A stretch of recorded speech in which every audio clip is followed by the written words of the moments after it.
Thanks very much. It's nice to be here, and I suppose, unlike Ivana, I haven't necessarily been as involved in this issue. Little did I know this time last year that I would be at the centre of, I suppose, kind of a vortex for the last while. It has been certainly a personal challenge, and it's been an absolute privilege as well.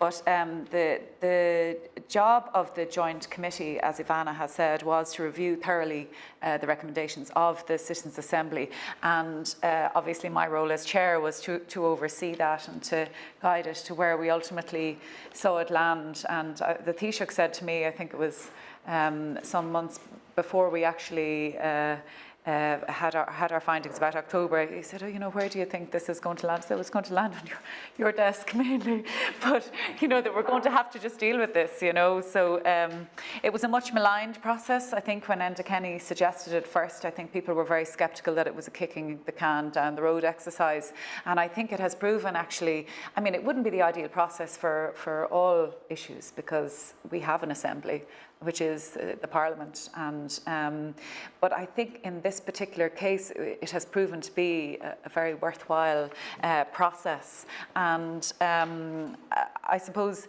that as chair there was a process, but also I think my role was kind of personality managing as well. You probably saw a lot of the stuff that went on.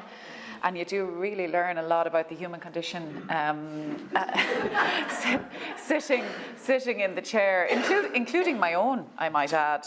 I learned things about myself that I didn't know, and that my way of reacting can be kind of slightly to withdraw and be calm, where thankfully, because otherwise I think there would have been a few brawls. But anyway, it was never about reaching a consensus. It was always going to be too divisive an issue for that. But I think insofar as possible, it was quite a conciliatory, you know, consensus-driven committee. Our report reflects the fact that the majority of the committee's view on this very difficult and divisive issue lies somewhere in between the two traditional polarised positions. And I think it only serves the extremes to spend your time in those areas. And, you know, I think it drives a lot on the more conservative. I don't even want to call a certain side of this argument pro-life. I would say those who are more conservative on this issue, it doesn't please them when I refuse to be boxed into a category, because my feeling is that I'm like the majority of Irish people who feel that I want to do the right thing, and I feel I'm as pro-life as anyone else. So it just depends on what life you're talking about, I suppose. So I think many members of the committee, including myself, travelled a journey, and I know that kind of phrase has been maybe a little bit overused, but it was really quite impressive to see how some of the members of the committee were so open, and, you know, members of, say, the more traditional or conservative parties, my own included, you know, to see the way they engage with the process, you know, for example, Bernard Durkin, you know, he'd be very conservative, but he very much embraced the process. Ned O'Sullivan was the same, Fianna Fáil, you know, and I'm really impressed by members of the committee. I think everybody, bar a few who used to come in and throw their toys out of the pram every so often, and then we'd spend the next half an hour kind of trying to regather it, you know, our thoughts and go back to where we were. You know, it was a very hard-working committee, very committed, and you know, I'm very proud to have worked with every single one of the people on it. The committee held its first private meeting actually nearly a year ago now, the 21st of June last year, and we sat in public for the first time at the end of September. I mean, I'm sorry if I'm going into stuff that you know very well already, because obviously it's an issue that interests a lot of people in this room.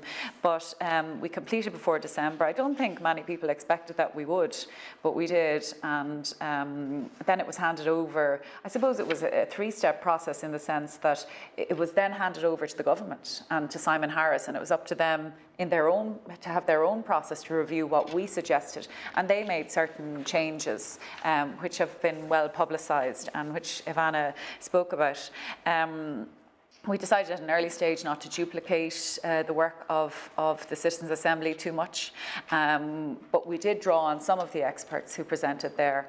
And, you know, there was a lot of talk of bias, and there was no bias on the committee. I suppose the bias, in a sense, was that most of the masters of the maternity hospitals, the GPs, all of the different bodies, medical and otherwise, who appear before us, simply do not like the status quo.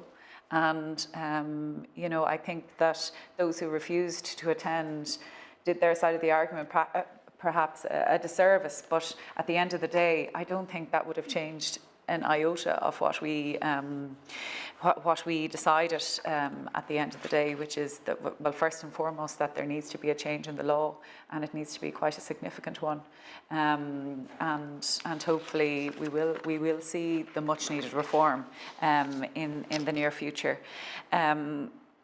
So I would say that any suggestion of bias is utter nonsense, and I suppose I'll be hearing that for the rest of my life, but by certain sides of the argument. But I suppose it serves their purpose to undermine the process, because they don't like the reality, I suppose, of the findings that we came up with. And I suppose we were most affected, and Ivana has gone into this to some degree, but the women travelling, the fact that 9 or 10 women are travelling every day of the week, it's a given that was very impactful on our ultimate decision.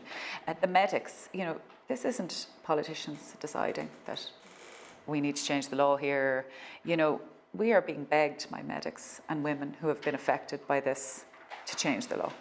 And I think it's important to say that to people when we're canvassing, that it's not something that we've dreamed up. It's certainly not something that Fine Gael as a party would have wanted sent front and centre because of our traditionally very conservative support base. It's toxic in a way for us to have to deal with this, and with the greatest respect to everyone in the party. I think we have become much more liberal, and I'm proud of that fact. We met with we heard from those who have been affected by it, and I think that's the most powerful testimony that we heard, on both sides, and really. It was painful to sit in the room and listen to what the people who presented to us had to say, and I've heard a lot more of it since. And you actually, I don't think you get desensitized to the pain and suffering that people have gone through. So the rape and incest point was very, very relevant also, and we heard from various legal experts. And Ivana would be much more qualified to go into detail on that one. But at the end of the day, it is impossible to legislate in that area. So that's another reason why the legislation that was ultimately decided upon, the suggested legislation was drafted, because really it is an impossibility for lawmakers to do that. And then the abortion pills. Justice Lavoie was the first person who presented to the committee, and the very last thing she said was that they didn't have enough time. It was only really towards the end of their deliberations that the abortion pills kept coming up and coming up and coming up. So she said that really we would benefit, by reviewing that. And we had, I suppose, the foremost expert in the area, Gael, who presented to us on that. And it's very hard to be sure of the stats, but the reality is that at least 3 or 4 women a day are taking pills in an unsupervised, unmedically supervised way, which, regardless of how, it's important to say that it is actually a safe pill, in terms of what we are proposing, if the referendum passes, would be distributed or would be prescribed by GPs.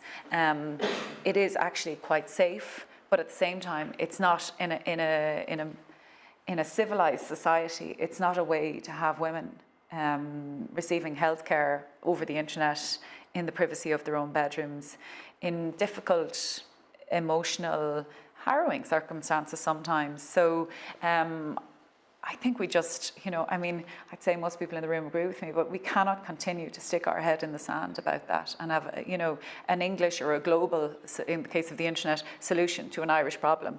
We need to face up to our responsibilities, and other than that, I would say we've had so much information. Ivana has been campaigning on this.